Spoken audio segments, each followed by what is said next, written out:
John Silver. Una tiza oprimida en la mano sudada, un chirrido en la pizarra. Has castrado mi vocación de John Silver. El maestro conjuga el verbo ser. Todos repetimos, no me sé el catecismo. Siento un dolor vertical, el silencio frente a frente. Al abrir la cartera acaricio una manzana a hurtadillas. Oigo cómo lloran las letras de los libros. A lo lejos, el monte de tomillos. Detrás de los muros, muchas veces adivino los sueños de mis compañeros. No es otro sueño que el sueño del escarabajo con la tierra. La gran voz retumba entre los pupitres. El área del círculo es el cadáver de nuestros lisos vientres. A escondidas no estoy solo, no estamos solos. Hablo sin parar con el sombrero del pirata malherido. El siguiente poema es Somiatuites de Albert Blanc. Hay un colegio perdido en un monte lejano donde solo llegan los niños, así con sueños como muy raros, en la escuela de los soñadores, de los que están en las nubes, de los que sueñan tortillas y elefantes que vuelan, en la escuela de los soñadores, de los que sueñan fantasías tan disparatadas que es imposible estudiarlas. Y Susana que soñaba que tenía una cama con alas, y a medianoche y volaba, volaba por los aires. Y Lidia que soñaba que su novio era un lobo. Y se pasaba las noches enteras aullando bajo la luna llena. ¡Aú! En un colegio perdido, en un monte lejano, donde solo llegan los niños con sueños muy raros. Soñaba que respiraba debajo del agua y se hacía una pulsera con perlas marinas y además era íntima amiga de los delfines y los tiburones y las focas y las gambas. Marta que soñaba que la Tierra era cuadrada y se iba de paseo por otras galaxias, y Fidel que soñaba que tiraba una pedrada al rey de España. Y Gerardo que soñaba que era un gato, que soñaba que era un gato, que soñaba que era un gato, que era un gato, que soñaba que era Gerardo. Y Jesús que soñaba que su madre no le regañaba. Y Pedrín que su madre jamás le pegaba. Y Josefina que se iba chino-chano a la China y hablaba chino, así, con los chinos, chin son chin. Y en la escuela de los soñadores, y en la escuela de los que están en las nubes, de los que sueñan tortillas y elefantes que vuelan, fantasías tan disparatadas que es imposible estudiarlas. Y Manolo que soñaba, soñaba y soñaba, y de tanto que soñaba en la escuela nunca se presentaba. Pero la señorita, que era muy simpática, nunca le ponía una falta, porque Manolo estudiar no estudiaba, pero soñar, joder, sí soñaba. Joder, la señorita, qué simpática que era, que soñaba que era una gitanilla que cantaba así sobre una noche de luna llena, la lailo, lo lailo, lo lailo, lo lailo. Y Agustín, que soñaba cosas tan extrañas que es imposible aplicarlas. Y sobre las cosas que soñaba, Renata, en fin, esas mejor no saberlas. Hasta el conserje soñaba que no había clases, ni murallas, ni rejas, ni tonterías de esas. Solo había ventanas abiertas, donde hacían carreras los juegos de los niños y las niñas, y mientras tanto, nadar con sirenas.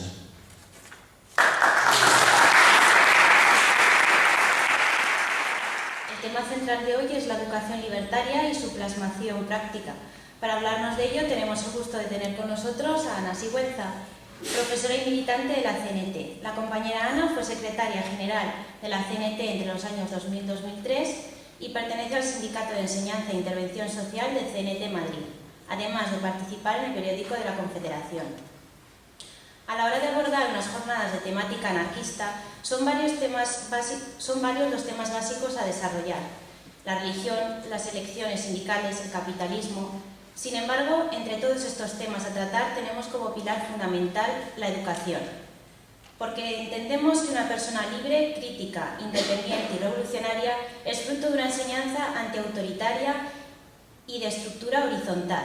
Los estados y las religiones han controlado siempre los sistemas educativos con el fin de adoctrinar desde la infancia, con la pretensión única de alienar y anular a las personas para crear una sociedad uniforme y manejable, en la que no existan ciudadanos y ciudadanas con pensamiento propio. Todo esto les ha facilitado la tarea de perpetrar sistemas de manipulación e injusticia, para preservar sus privilegios tanto a nivel social como económico. Por eso, desde el pensamiento anarquista, se busca llevar a cabo un cambio radical en la educación, porque sabemos que en la escuela se impone el culto al poder, a la obediencia y a la jerarquización, frente a la solidaridad, la igualdad y el apoyo mutuo. Antes de dejar paso a la compañera, remarcar las palabras de un poeta. La educación es un arma cargada de futuro, y ese futuro, el que sea, dependerá de cómo realicemos este presente. Pues muchas gracias, compañeros y compañeras, por haberme invitado a venir aquí. Me resulta siempre muy agradable venir aquí a encontrarme con los compañeros de Zaragoza y compañeras y también los amigos que estáis aquí hoy, ¿no? Ahora ya no estoy en el Sindicato de Enseñanza de Madrid, sino que estoy en la Comarcal Sur porque trabajo en la zona sur de Madrid, en los pueblos Getafe. O sea, que siempre he trabajado en la zona sur de Madrid, que tiene una peculiaridad sociológica notable, ¿no? Y ahora hace falta arrimar mucho el hombro en una zona muy deprimida socialmente, económicamente, como todo lo que era el cinturón, vamos a decir, industrial de la zona sur, y por lo tanto hay que arrimar el hombro. Hay mucha necesidad de transformación social precisamente en esta zona. Entonces, bueno, pues ya me he desplazado a este sindicato. Por lo demás, pues esta charla, hablar sobre la pedagogía libertaria, lo llevo haciendo desde hace muchísimo tiempo, y ninguna charla es igual que otra, eso desde luego, ¿no? Pero es que es un tema que da para muchísimas charlas, ¿no? Y puede interesar el aspecto de cuál es la base de la pedagogía libertaria, de experiencias concretas sobre pedagogía libertaria. Puede también tener interés el debate que se da también en el seno, dentro del mundo libertario, sobre, por ejemplo, si la escuela sí, la escuela no, en fin, bueno, este tipo de cosas, en fin, que da para mucho, ¿no? Sobre todo los debates o lo que sigue a una charla, la verdad que es súper rico y siempre bastante ameno, ¿no? Pero bueno, para poder enfocar esta charla, pues me he acordado de que en el 2010, prácticamente cuando estábamos con el centenario de la CNT, pues nos invitaron a algunos programas de la radio, menos de lo que nos hubiera gustado que la CNT hubiera estado presente, pero bueno, en concreto un programa, pues claro, te invitan a programas que tipo magazine, como Asuntos Propios, ya extinto Asuntos Propios de Tony Garrido, ¿no? En aquella época fuimos un par de veces, pero nos invitaron para un programa que nos hizo muchísima ilusión ir, ¿no? Es un programa que existe todavía, creo, que se llama Futuro Abierto, ¿vale?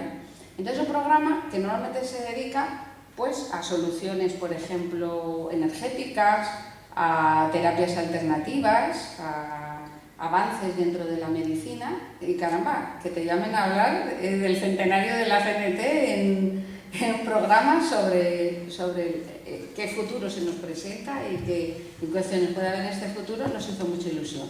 Cuando nos presentaron decían, quizás la solución para los problemas de ahora, que se nos presentan ahora, está en algo que tiene más de 100 años de existencia, ¿no? Que es el anarcosindicalismo, el anarquismo. Y nos quedamos completamente, pues flipados, como ahora se dice, ¿no? Siempre que te presenten así. Y la verdad que hablamos cada uno de lo nuestro, pero en concreto a mí me tocaba el tema de la educación, ¿no? Pasado, presente y futuro, dentro de lo que es el anarquismo o dentro de lo que es la educación, va muy relacionado de lo que es la pedagogía libertaria, ¿no? En primer lugar, el anarquismo se plantea una respuesta global a una sociedad organizada de un modo injusto y además insostenible desde todos los puntos de vista, ¿no?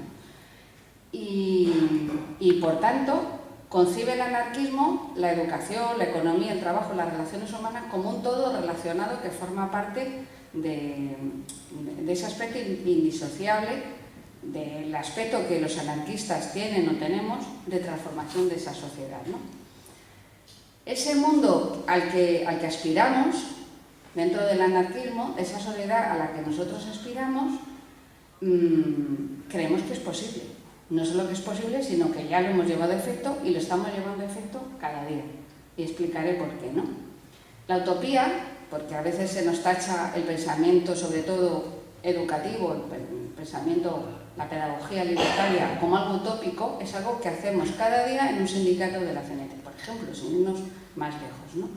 Pero para nosotros la utopía ha sido y será siempre realizada. La utopía es necesaria para saber en qué dirección nos tenemos que mover, cómo organizamos los actos nuestros de cada día y en qué dirección tenemos que ir, ¿no? Y cada paso que damos hacia esa utopía la estamos realizando, ¿vale? Por lo tanto, cuando nos dicen que nuestro pensamiento pedagógico, nuestro pensamiento educativo es utópico, pues tenemos que decir que sí, pero esta utopía procuramos llevarla a cabo cada día, ¿no? Con un poco de suerte. En general, el anarquismo y el anarcosindicalismo, por supuesto, pues pone los pies en la tierra, o tiene que poner los pies en la tierra, ¿eh? Hay un programa que hace el compañero de construcción en Radio Vallecas que se llama así, con los pies en la tierra. Pega mucho con lo de la construcción, ¿no? Los problemas actuales que tenemos no son muy diferentes a los que se enfrentaban las sociedades hace unos años, un siglo. Siempre son los mismos problemas, siempre es el mismo problema. Para nosotros es el eterno problema, el desigual reparto de la riqueza, la acumulación de riqueza-poder en manos de unos pocos. Y el anarquismo, como toda ideología política, se pregunta ¿cómo es que una minoría es capaz de dominar a una mayoría, ¿no? Y preguntando ¿cómo es esto? ¿Cómo es posible? Que va contra toda lógica. Acierta con pensar que uno de los mecanismos por los cuales una minoría domina a una mayoría y vive y la parasita y vive de ella, una de las cuestiones es a través de la educación.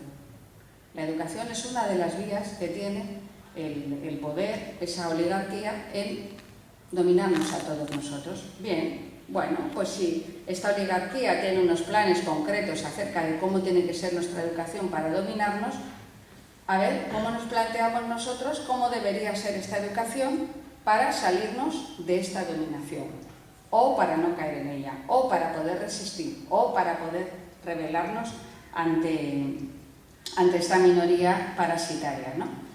Y bueno, cuando se reflexiona sobre cómo debería ser ese tipo de educación, la que pensamos que es la pedagogía libertaria, nos sale otra vez el anarquismo.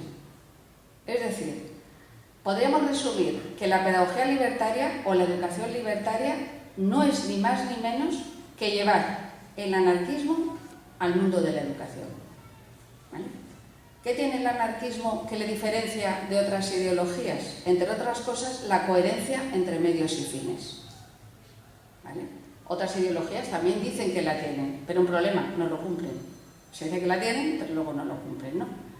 En el anarquismo, en el anarcosindicalismo, es más importante el cómo que el qué. El cómo hacemos las cosas que el qué es lo que estamos haciendo, ¿no? Entonces, la educación planteada desde el punto de vista libertario, que necesita una coherencia entre medios y fines, le importa mucho el procedimiento por el cual se enseña y se aprende, más que el qué se enseña o qué se aprende, el modo.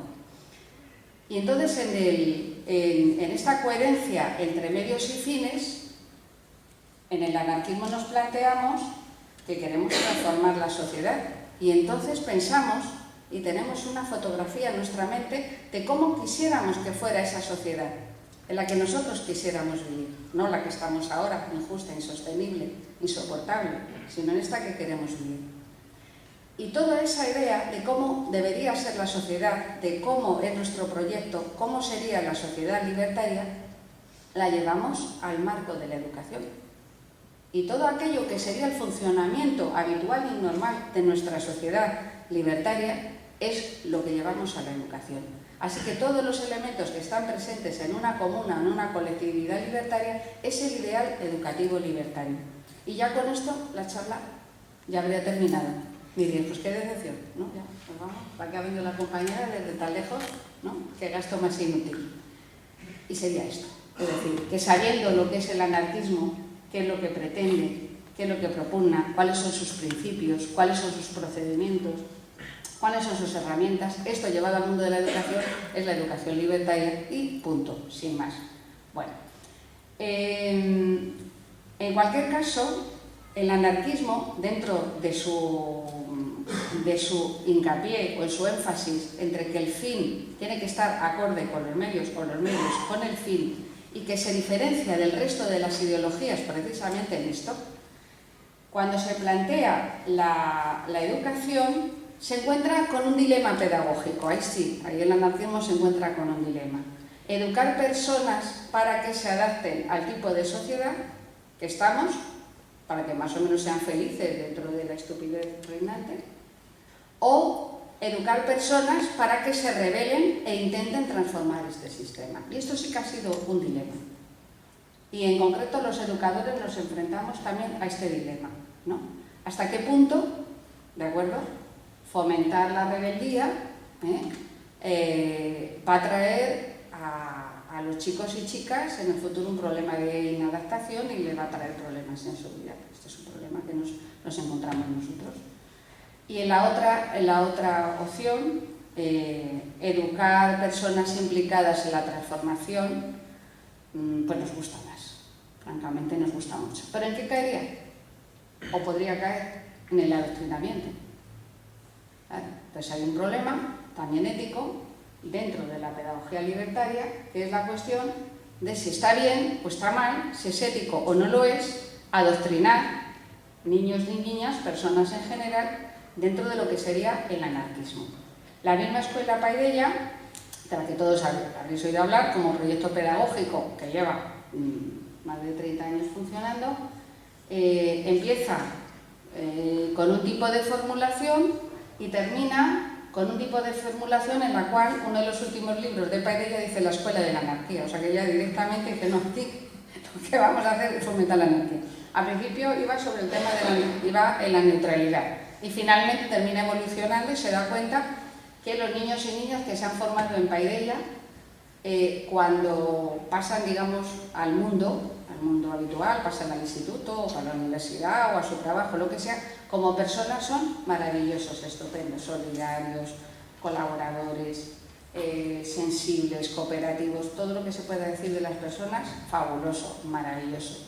Pero que enseguida caían, por ejemplo, presas de la sociedad de consumo. Esto era una reflexión que hacían las personas que trabajan en Paideia. Dicen, bueno, esto es porque hemos sido tan neutrales que aquí se ha fabricado como un contramensaje frente a la sociedad con la cual luego se tenían que enfrentar. Entonces detectan este problema que tienen, dan un paso más y directamente coincide toda la escuela en decir, no, vamos aquí a tratar de conseguir personas que se rebelen contra el sistema. No que se incorporen a él, sino que intenten transformar. ¿Vale? Cuando se discute sobre si ciertas experiencias educativas son o no libertarias, hay también mucho dilema, las cosas no son tan fáciles, ¿no? Por ejemplo, algo que siempre es muy polémico es la experiencia de Summerhill, que la habréis oído hablar. Vale. Bueno, entonces yo pues normalmente nombro experiencias, ¿no? Tal ejemplo, tal otro, y nunca digo Summerhill. Y siempre hay alguien que levanta la mano y dice, oye, ¿te olvidaste de Summerhill? Y entonces, ¿esto qué decir? ¿Por qué creéis que es una experiencia educativa libertaria Summerhill? ¿O por qué no lo es? ¿Qué características tiene que tener una experiencia educativa libertaria para denominarse como tal?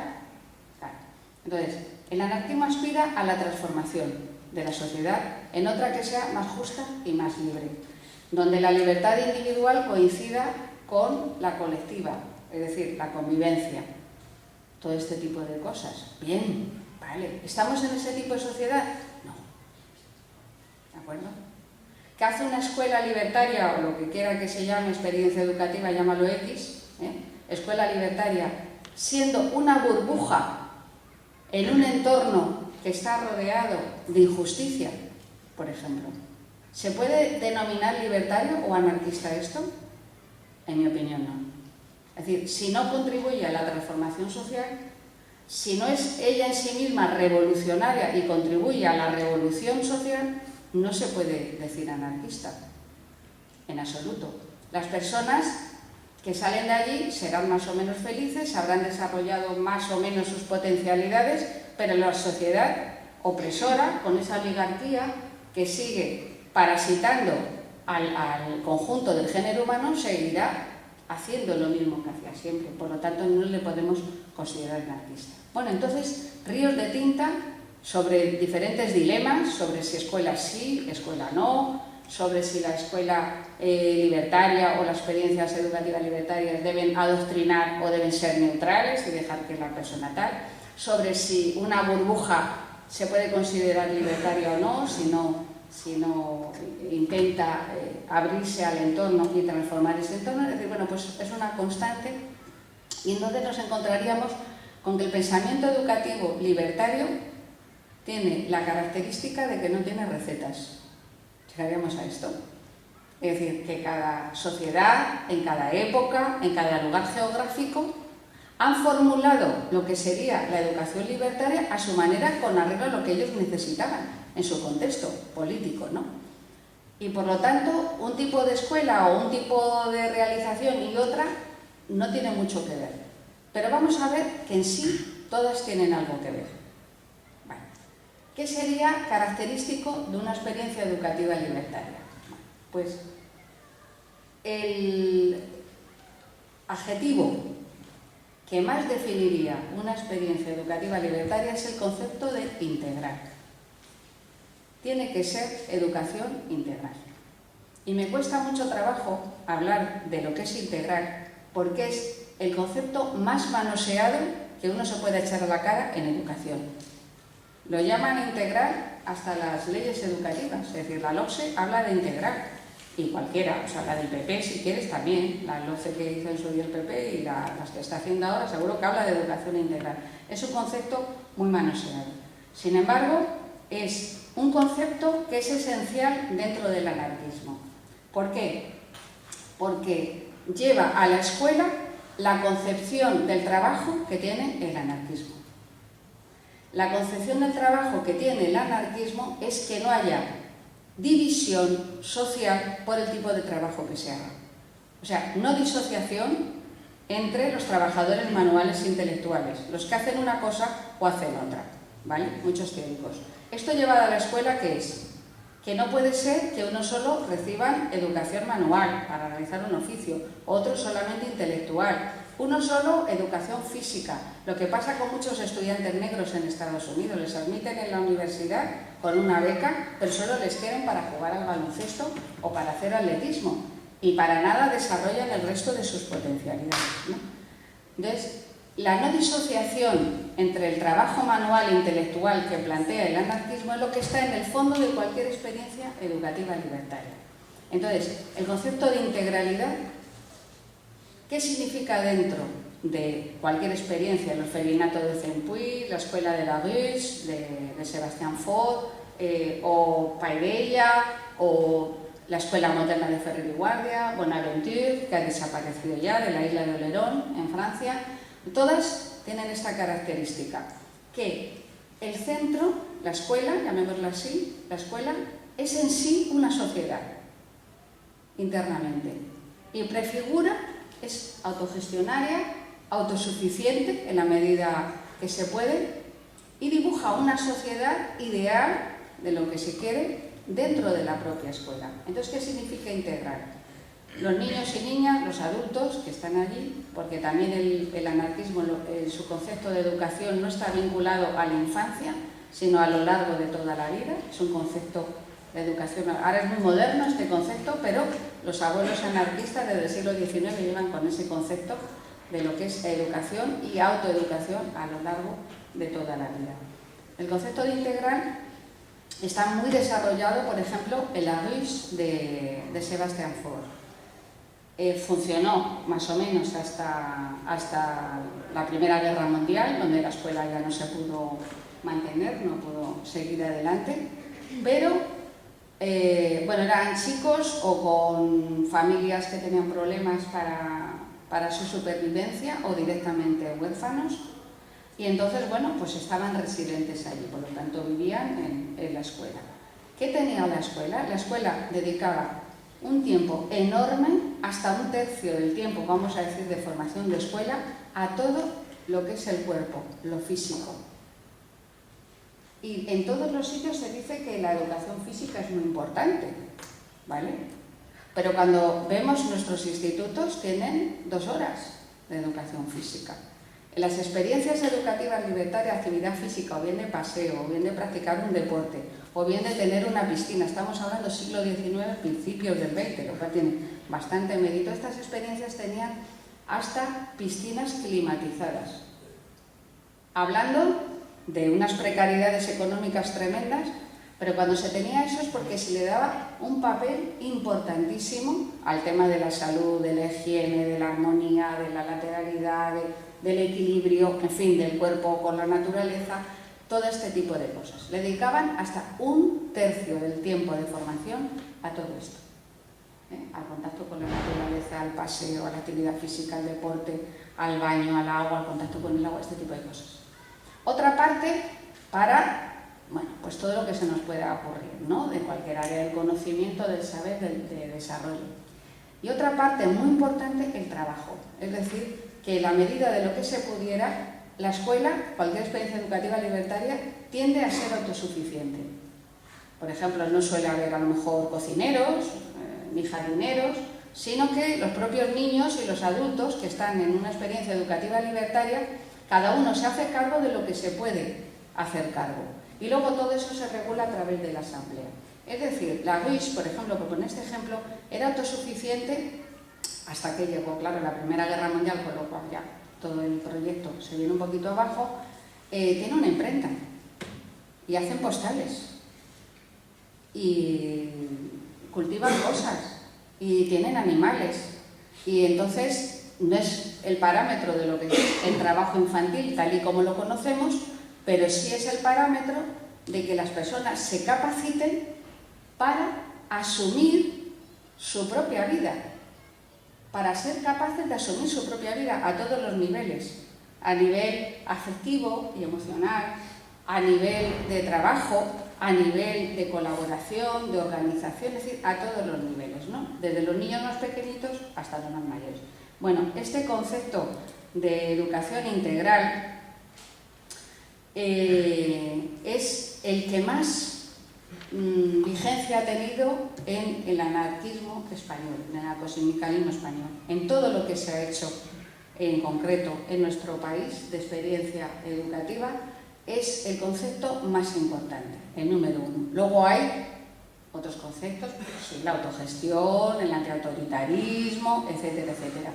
Pero la idea de que la educación tiene que capacitar a cada persona para asumir su propio papel, las riendas de su vida, y junto con otros dar la vuelta a toda la organización social que hay, para lo cual, claro, se tiene que capacitar.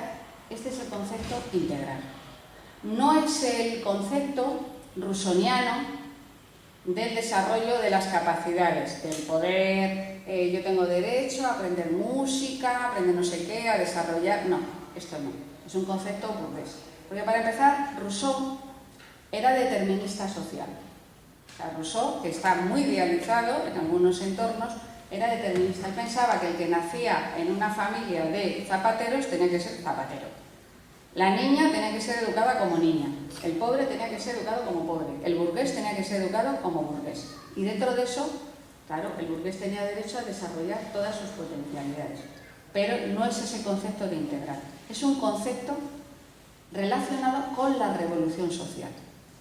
Os decía que es muy fácil y a la vez muy difícil hablar de lo que es una experiencia educativa libertaria. Es llevar la sociedad libertaria, llevarla a la escuela y tratar de que todo funcione como debería funcionar en ese tipo. Y ahora, ¿dentro de eso es una burbuja? No puede ser una burbuja. Es decir, que la actividad de la escuela o de una realización libertaria tiene que estar en permanente flujo con lo que es la sociedad. El sindicato, el pueblo, la colectividad, lo que sea, y mirar de transformar primero su entorno próximo y todo lo más que pueda hasta donde llegue, ¿no? No es tampoco teleológica, es decir, no se plantea solo vamos a educar a chavales para que estén capacitados para llevar adelante una revolución el día de mañana. No es eso, no se trata de eso. Se trata de hacer las cosas de manera diferente y demostrarle a todos los demás que las cosas se pueden hacer de manera diferente y que esto que decimos de otro mundo es posible, se hace cada día dentro de la escuela, ¿no? Bueno, además del concepto de integrar, es muy importante dentro de la práctica educativa libertaria el tema de la autogestión y el antiautoritarismo. Está muy vinculado al anterior, porque es necesario que la experiencia pedagógica sea autogestionaria y las personas que se eduquen allí, todo el mundo procure ser autogestionario para autocapacitarse, para ser capaz en un momento dado de coger los medios de producción y de servicios, lo que se hizo en la Revolución Social, por ejemplo. Esto no se puede hacer si las personas no están capacitadas para ello. Es decir, si alguien conoce bien su trabajo, mi abuelo, por ejemplo, participó en la colectivización de los espectáculos públicos de Madrid. La CNT junto con la UGT colectivizaron los espectáculos públicos. Pero es que su trabajo habitualmente era trabajar en los espectáculos públicos. Ellos podían colectivizar algo que conocían muy bien desde dentro. Es decir, si tú conoces tu trabajo, tu oficio, conoces absolutamente todo lo que es esa rama de la producción del servicio, tú sí puedes autogestionarlo, ¿eh? No esperar que venga el jefe, el dueño, a decidir cómo se tiene que organizar la empresa. Y las colectividades en el campo ocurría exactamente lo mismo. Es decir, alguien puede colectivizar, alguien puede hacer una revolución cuando puede, es decir, alguien puede tomar los medios de producción y de servicios cuando realmente conoce aquello de lo que puede hacer, ¿no? Entonces, ¿qué prefigura la escuela? La escuela, vamos a decir, libertaria, entre comillas, es esta autogestión. Y en cuanto al antiautoritarismo, es porque se desdibujan completamente los papeles, en cualquier experiencia educativa libertaria se dibujan completamente los papeles entre, por ejemplo, el maestro y el alumno. Se dibujan completamente en cualquier tipo de experiencia. Es decir, que es ocasional. El que enseña y el que aprende se están cambiando constantemente los papeles. Y cualquier persona tiene algo que enseñar y cualquier persona tiene algo que aprender. Lo único que necesita es ser intencional. Yo quiero o puedo enseñarte algo y tú quieres o puedes aprender lo que yo te puedo enseñar. O sea que el concepto de enseñanza-aprendizaje en este sentido es completamente indisociable. Pone más el acento en el aprendizaje que en la enseñanza. En cuanto a la neutralidad y el adoctrinamiento, esa es una polémica por la cual no podríamos definir que una experiencia pedagógica libertaria vaya a ser neutral o vaya a ser doctrinaria. Las hay de todo tipo. Ya os he puesto el ejemplo antes de Paideia, donde empieza siendo más o menos neutral para no influir a los niños y niñas y termina siendo decididamente anarquista. O sea, es decir, vamos a hablar aquí de anarquismo en la escuela, ¿no?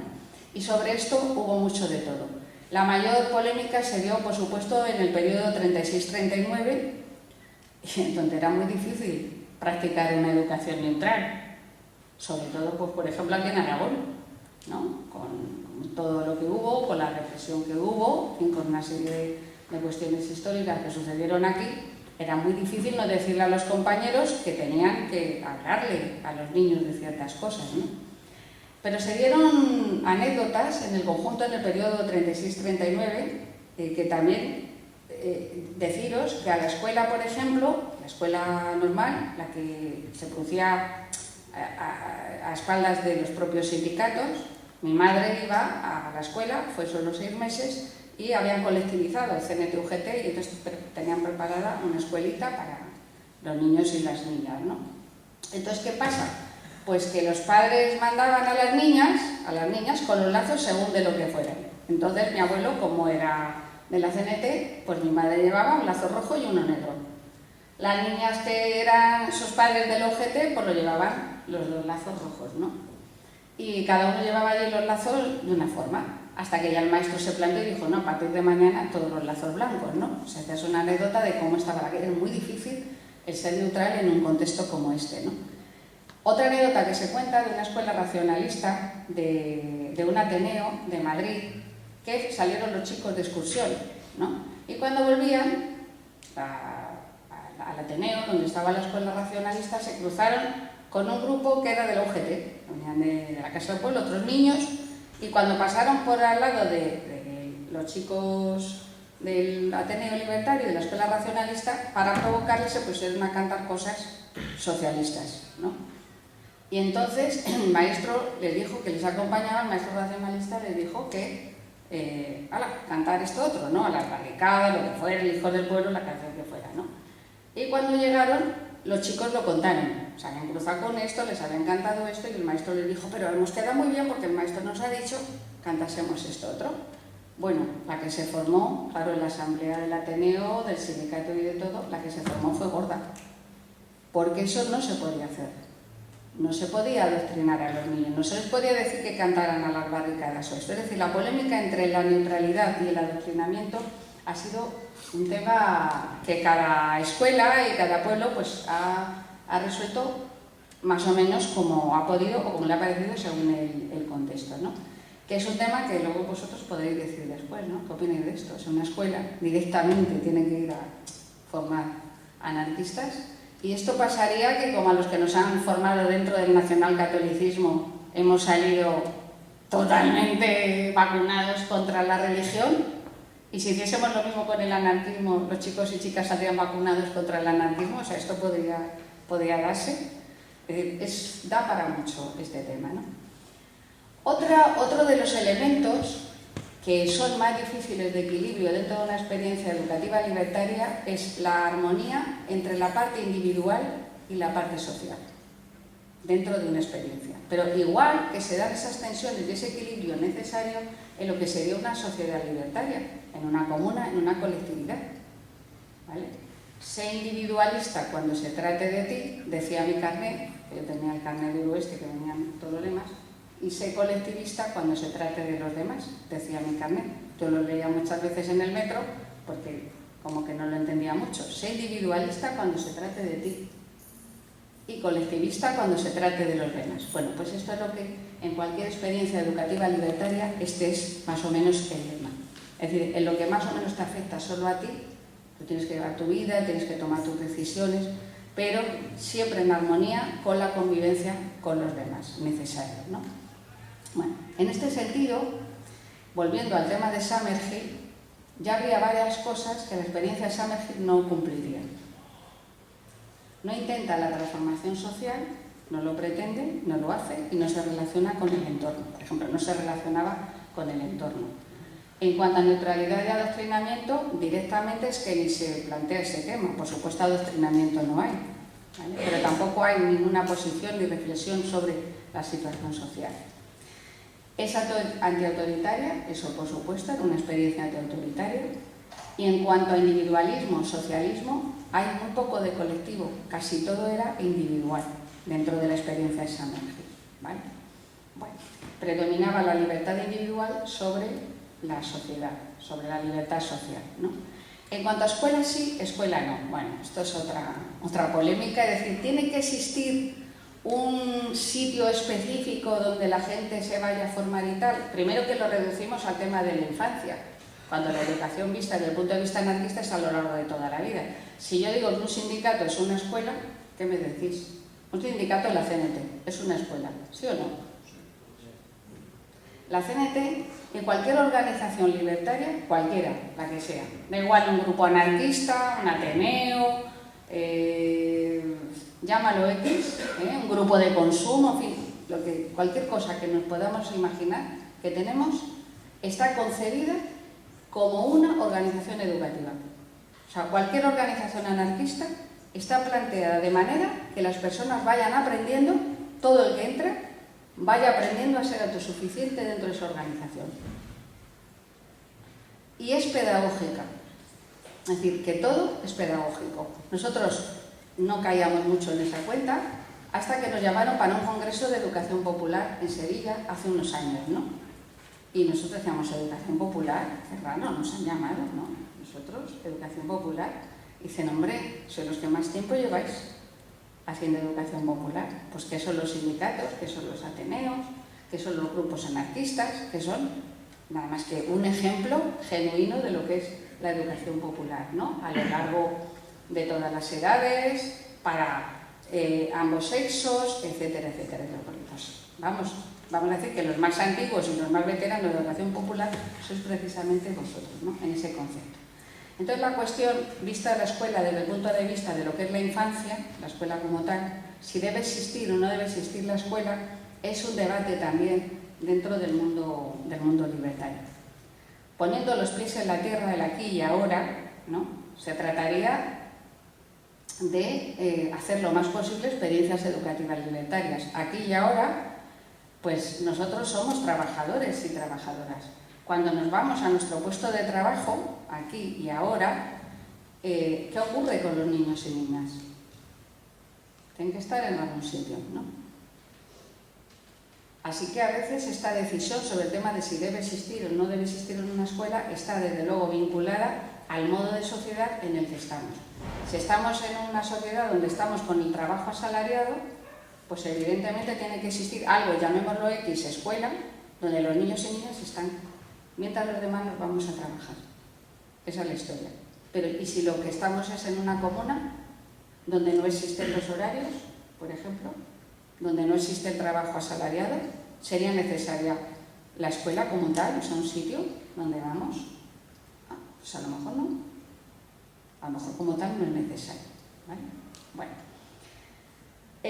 Lo que es otra característica indiscutible, esta sí que no es discutible, es que es incompatible con los sistemas educativos nacionales. Los sistemas educativos nacionales nacieron con la Revolución Francesa.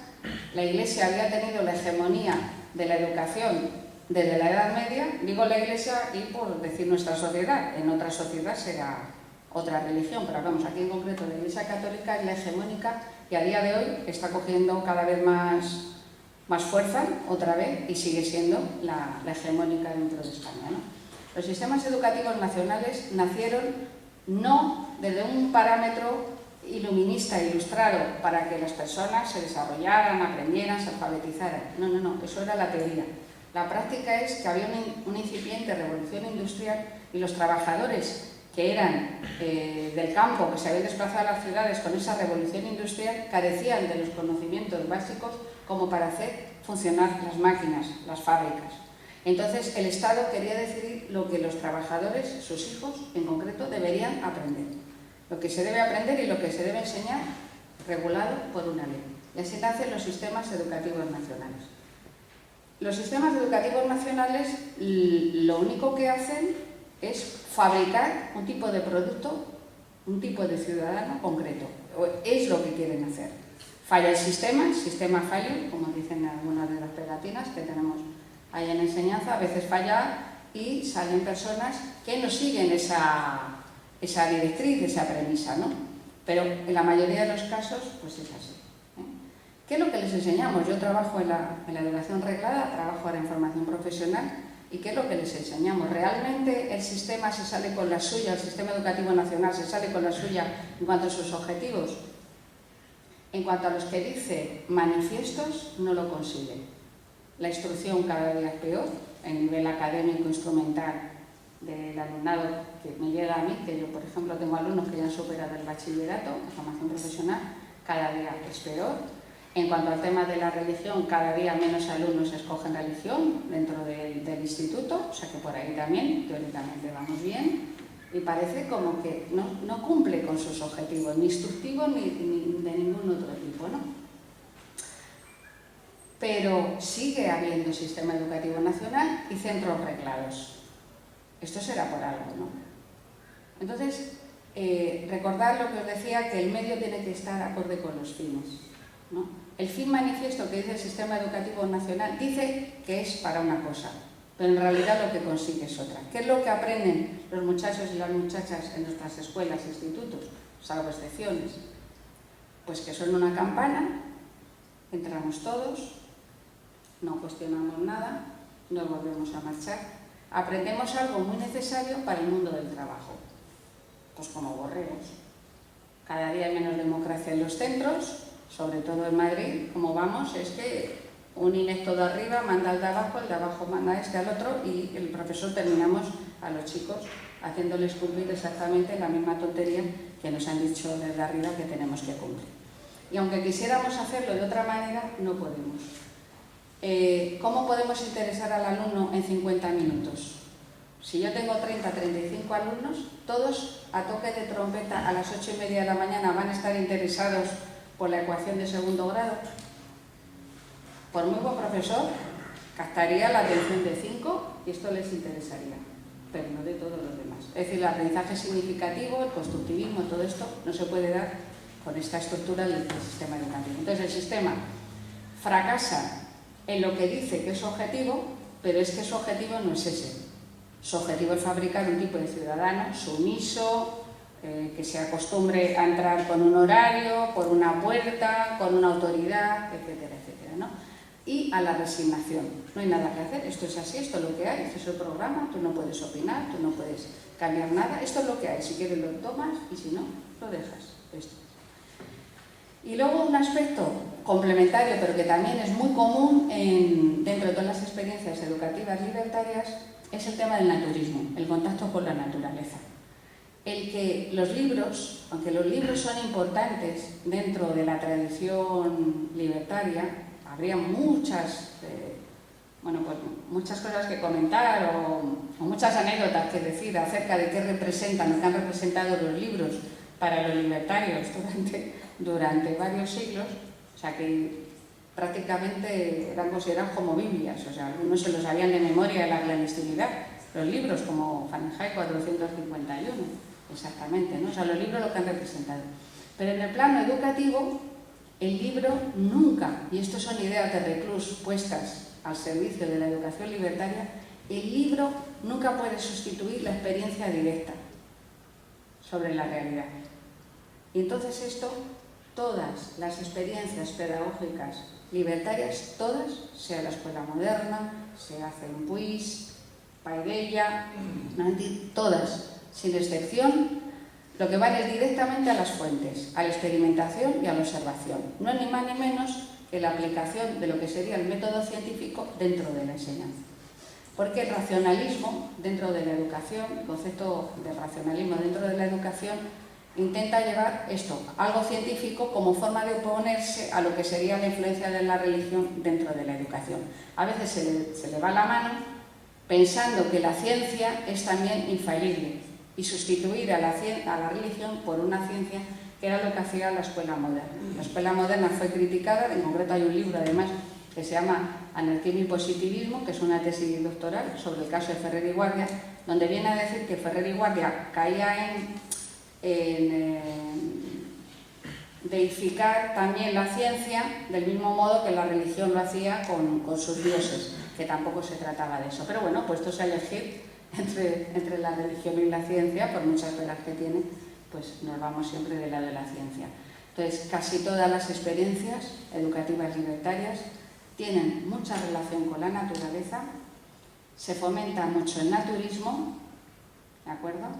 Y muy habitualmente, tanto los maestros como las familias, como las personas que están educadas en experiencia educativa libertaria, son vegetarianos o tienen un modo de vida que es naturista completamente, de mucho contacto con la naturaleza. No estoy hablando de primitivismo, estoy hablando de adquirir una experiencia directa, es decir, aprender lo que es una mariposa, no por verla en el libro, sino yendo directamente a aquello, ¿no? El Sior Reclus, en un libro que se llama El río, describe muy bien cuál es el método, ¿no? Y vendría, yo creo, a terminar ya en lo que serían, bueno, pues las bases o los puntos más clásicos de lo que sería una experiencia educativa libertaria. Pero como también el título de la charla decía hablar de las experiencias pedagógicas, pues claro, todo el mundo conoce la escuela moderna de Ferrer y Guardia, pero en sí misma daría para también 17 charlas, porque la escuela moderna no solamente fue la escuela moderna de la calle Bailén, sino que luego la escuela moderna, las escuelas racionalistas en general, las escuelas laicas además en Cataluña, aparte de todo esto, se diseminaron pues, por todo el globo terráqueo, de manera que Ha habido una escuela racionalista, una escuela moderna en Estados Unidos hasta hace verdaderamente poco, escuelas racionalistas en Argentina, México, Uruguay, hasta en Paraguay, Filipinas, por cientos, por miles de escuelas racionalistas, y cada anarquista italiano o cada deportado español que pasa al otro lado del Atlántico se lleva en su cabeza la idea educativa racionalista o la idea libertaria. ¿Y a dónde van? Igual que llevan el sindicalismo, igual que llevan el anarcosindicalismo, igual que llevan el anarquismo al otro lado del Atlántico, llevan también los principios educativos libertarios y hacen, bueno, pues una red completa de escuelas racionalistas.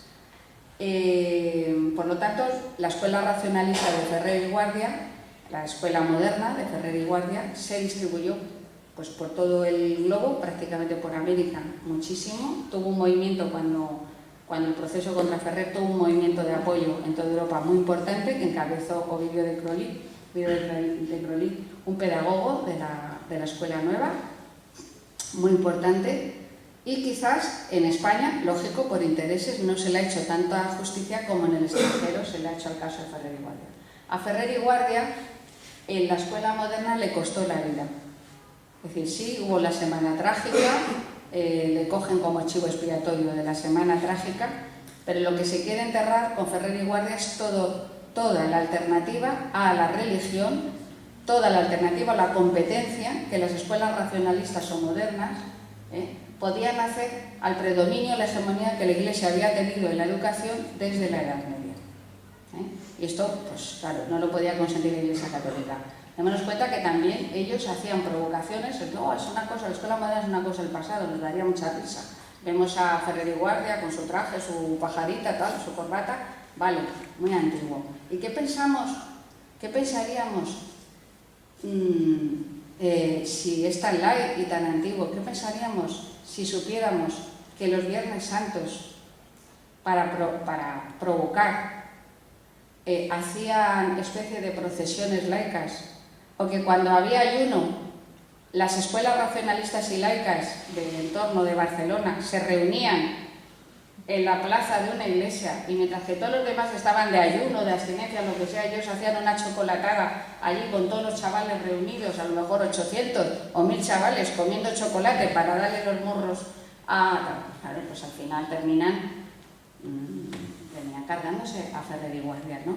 Es decir, era muy fuerte lo que planteaban, era una transformación total, era una transformación social. Empiezan siendo librepensadores republicanos, se ponen en contacto con Paul Robin, con ideólogo del anarquismo, y todos pasan del laicismo o del ateísmo o del republicanismo, se pasan a las filas anarquistas y además se dedican a la educación.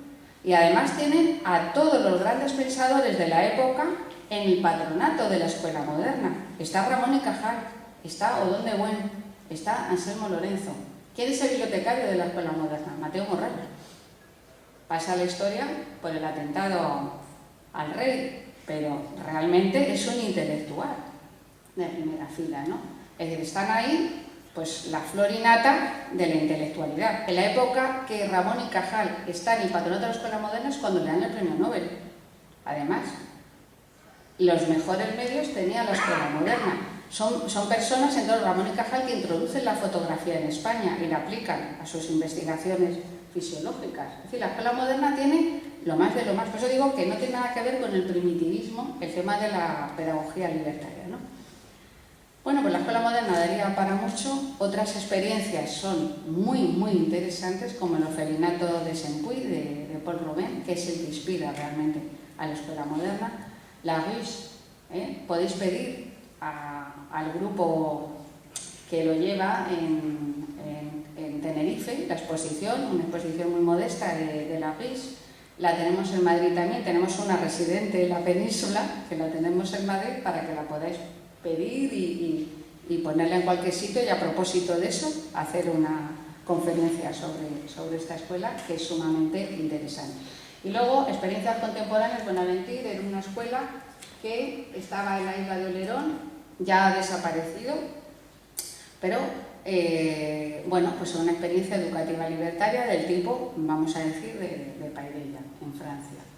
Tenemos Paideia y luego aquí traje algunos libros para que veáis que la influencia de lo que son las ideas anarquistas al mundo de la educación han ido penetrando muchísimo y a veces no se reconocen muy bien, o sea, la gente no reconocería que es una experiencia educativa libertaria. A mí me ha ocurrido. Luego, si queréis, podéis ver los libros. Este, por ejemplo, es un libro original de la escuela moderna. Siempre hay objetos que nos dan así como más morbo, ¿no? Un libro que manejaban los niños en la escuela moderna.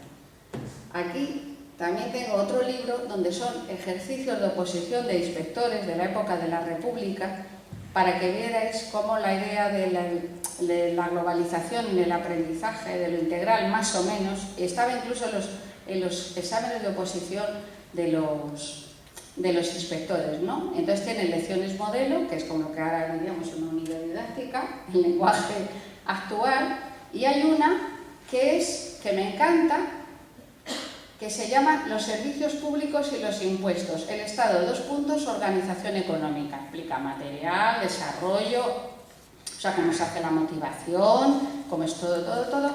Y a los niños les presentan unos círculos para que diferencien entre el modelo del Estado individualista, el Estado intervencionista y el Estado socialista. O sea, fijaros lo que es los repartos proporcionales, pero llevados al tema social, para que puedan comprender o interpretar lo que puede ser lo social, ¿no? A mí me maravilla porque hay inspectores. Más cosas que se están haciendo ahora mismo. Hay un grupo que se llama, espera, a ver, que lo diga correctamente para no confundirme, bueno, pues se llama Cuadernos sin Fronteras, el grupo se llama Escuela Libre, eso, www.escuelalibre.org, es un grupo que ahora mismo ya se consideran anarquistas, o sea, da el paso de decir, claro, lo que hacéis es anarquismo. Bueno, entonces ellos lo que encuentran es que en la educación reglada, la formación reglada, o sea, en la educación institucionalizada, vamos a decir, estamos trabajando personas que quisiéramos trabajar de otra forma, pero que a veces nos faltan herramientas o recursos para hacerlo, ¿no? Entonces es un grupo que está trabajando solamente haciendo materiales para trabajar diferentes cosas que no están llegando a través de los contenidos o del currículum a los chicos y chicas, y en concreto he traído que se llama Más allá del Edén, para una educación y una sociedad atea. Lo tenéis todo aprovechable para todos que trabajamos en la educación formal, ¿no? Este es un libro del franquismo, Lecciones de hacer cosas.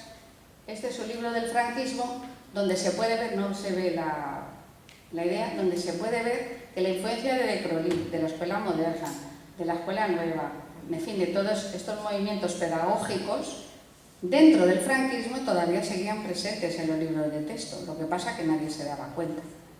Y muchos han descubierto después que su maestro en su pueblo era un maestro racionalista.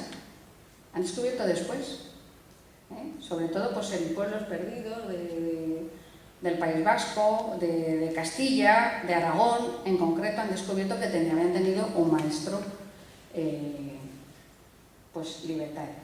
Otro libro que os he traído, la persona que más sabe en España sobre la educación libertaria en el periodo 36-39 es Alejandro Tiana Ferrer. Alejandro Tiana Ferrer ha sido secretario de Estado de Educación. Y dices, ya le vale, ¿no? Porque sabiendo lo que sabe, cómo sacaron las leyes que sacaron, ¿no? Pero bueno, realmente sabe bastante, aprecia mucho todo el movimiento y describe muy bien, y os recomiendo también su lectura, donde habla qué diferente podía ser la escuela racionalista en un entorno rural, en un entorno industrial, cómo se planteaba la formación profesional, es decir, de todo, ¿no? Es la persona que yo recomiendo leer. Un boletín, que ahora ya no se llama así, el boletín que hacen los chicos y chicas de Paideia. Esta es la asamblea, porque se me olvidó decir que la asamblea es el punto de decisión y el núcleo central de cualquier experiencia libertaria, en concreto una experiencia educativa, se llamaba la asamblea. Ahora se llama arrachas, y los niños pequeños arrachitas y los niños mayores hacen arrachopas, se llama, ¿no? pero bueno, sigue funcionando Paidella, se puede ir a visitar. Dosifica las visitas porque si no distorsionaría mucho la vida de la escuela.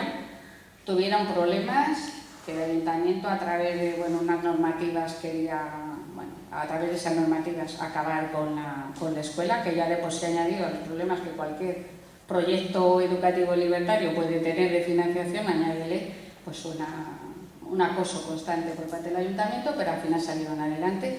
Y el golpe más fuerte lo llevaron en 2010 cuando Pepita Matilduengo, que es una de las personas que había impulsado desde siempre este tipo de escuela, pues falleció por una enfermedad, ¿no?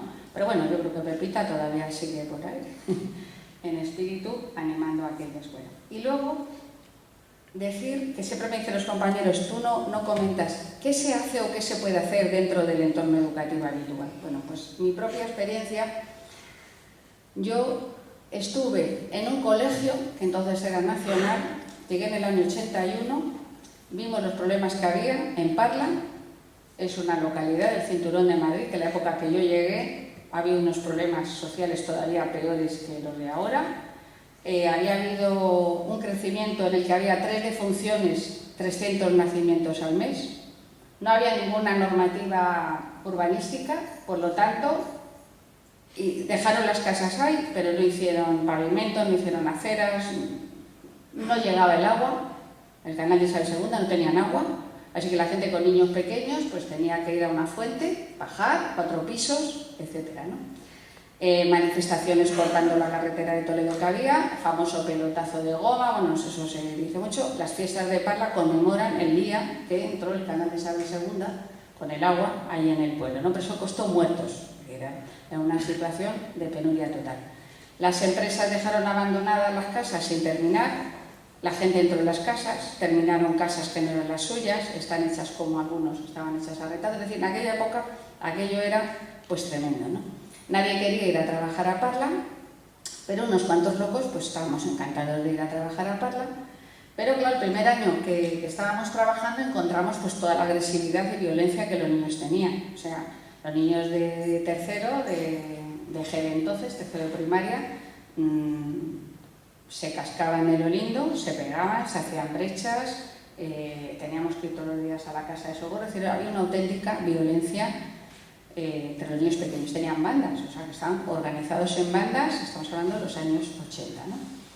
Entonces, bueno, pues aquello nos parecía que no podía funcionar así. Luego, además, teníamos un aula de educación especial donde había tantos niños con discapacidad intelectual dentro de Parla que no cabían en el centro de educación especial. Entonces había un aula en cada centro. Esto nos parecía que tampoco tendrían que estar los niños con discapacidad intelectual, tendrían que estar en un aula separada de los demás, ¿no? Entonces todas estas cosas le fuimos dando vueltas en la cabeza y entonces hicimos un proyecto educativo en el que fuimos de los problemas que teníamos, que era la violencia que había en el centro, y fuimos pues construyendo, o sea, otra forma de enfocar la educación. Y en el año 82 comenzamos 2 cosas. Comenzamos la integración de alumnos con necesidades educativas especiales, que fue uno de los centros pioneros en España en esto. Y además lo que empezamos fue un proyecto educativo cuyo objetivo era que hubiera una nueva relación entre el adulto y todas las personas, ¿de acuerdo? Y una nueva forma de aprender, ¿no? Entonces acabamos con la dirección del centro, no teníamos director, no teníamos cargos unipersonales, no utilizábamos libros de texto, no utilizábamos los programas establecidos por el Ministerio, hacíamos agrupamientos flexibles como a nosotros nos parecía, y tanto los padres como los niños estaban presentes en todos los cargos o en todos los órganos que había, desde los más pequeñitos hasta los más mayores, ¿no? En todo esto, menos en el manejo de documentación académica. Esto no les dejábamos que nadie tocara porque había datos de los niños que tenían enfermedades o que, bueno, su familia, lo que fuera, esto no. Pero así lo hicimos. Teníamos 660 alumnos, éramos 24 maestros y maestras y hasta el año 92, o sea, durante 10 años, yo en el 92 ya me marché, estuvimos funcionando de esta manera. El dinero de los cargos unipersonales lo repartíamos entre todos los maestros. Allí no cobraba nadie más que nadie. El tiempo que se le daba para el director lo repartíamos también entre todos los maestros.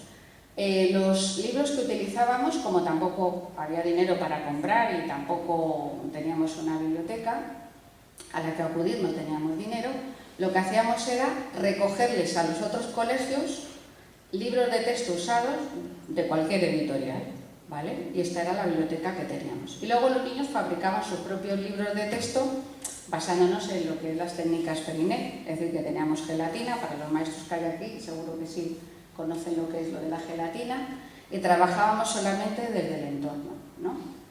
Es decir, que nosotros teníamos al lado los olivos, pues estudiamos el olivo hasta la saciedad. Teníamos un almendro justo delante del colegio, el almendro era, bueno, pues como uno más de la familia.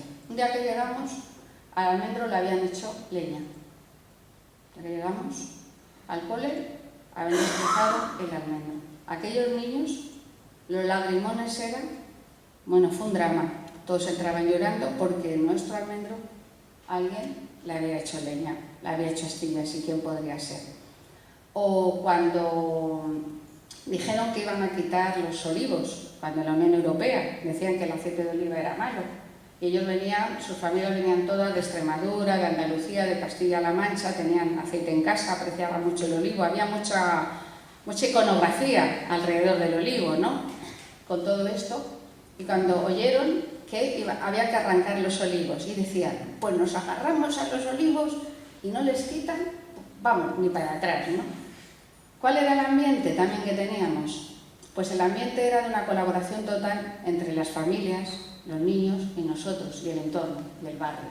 Así que cuando decían, pues vamos a hacer granja, pues vamos a hacer el huerto, y entonces lo que hacíamos era organizar una paella el sábado y el domingo, y nos íbamos todos, y el padre que sabía hacer esto, hacía esto, el padre que sabía hacer lo otro, la madre que sabía hacer esto, hacía esto, la madre, el abuelo, es decir, abierto totalmente al barrio, abierto totalmente al entorno.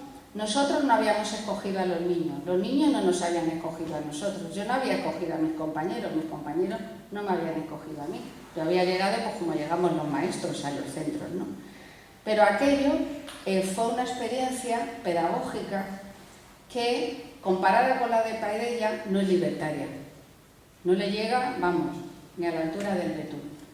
Pero con el paso del tiempo nos hemos dado cuenta que fue una experiencia libertaria, aunque no fue puramente libertaria, era una experiencia educacionista, como las que dice Ferrer. Y al cabo de los 25 años de aquella experiencia, que nos hemos vuelto a reunir y yo quería ver cómo eran los chavales. Es como, supongo que los que han tenido hijos, está todo el embarazo ahí y cómo va a salir, ¿no? Pero claro, el embarazo nuestro había durado 25 años. ¿Cómo serían esos niños que eran así? ¿Cómo serían de adultos, ¿no? ¿Qué clase de personas? ¿Qué resultado habría dado esta educación que habíamos hecho, ¿no? Como la habíamos hecho, ¿no? Y los encontramos de mayores con sus propios niños, etcétera, etcétera, ¿no? Y nosotros les enseñábamos fotos, les contábamos cosas que ellos de pequeños no se daban cuenta. Pero ellos nos contaban a nosotros cosas que decían, y vosotros tampoco os dabais cuenta de esto.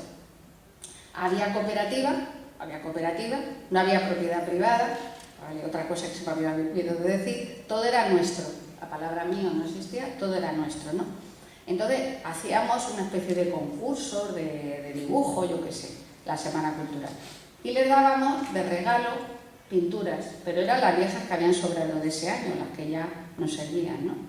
Y entonces a mí eso se me había olvidado, y uno de los alumnos que yo tuve entonces, que ellos sí se acuerdan de ti, tú claro no les reconoces a ellos, iba con sus niños en los carritos y decía que pensabais que eran tontos. Nosotros sabíamos que lo que nos dabais de premio eran las pinturas que ya nos servían para el año siguiente, pero nosotros hacíamos el teatro de que nos hacía mucha ilusión, porque sabíamos que a vosotros os hacía ilusión, que a nosotros nos hacía ilusión darnos esas pinturas, ¿no? Bueno, fue algo espectacular. Entonces, con el paso del tiempo, ¿no? Hemos presentado esta experiencia en algunos foros como una experiencia educativa libertaria, porque lo es, en definitiva, aunque no sea pura, y todas las personas que participaron en ella dicen, pero si yo no soy anarquista. Y aquí ya terminó la cuestión. Hay veces que una persona dice soy anarquista y no lo es. Hay veces que una organización dice que es anarquista y no lo es.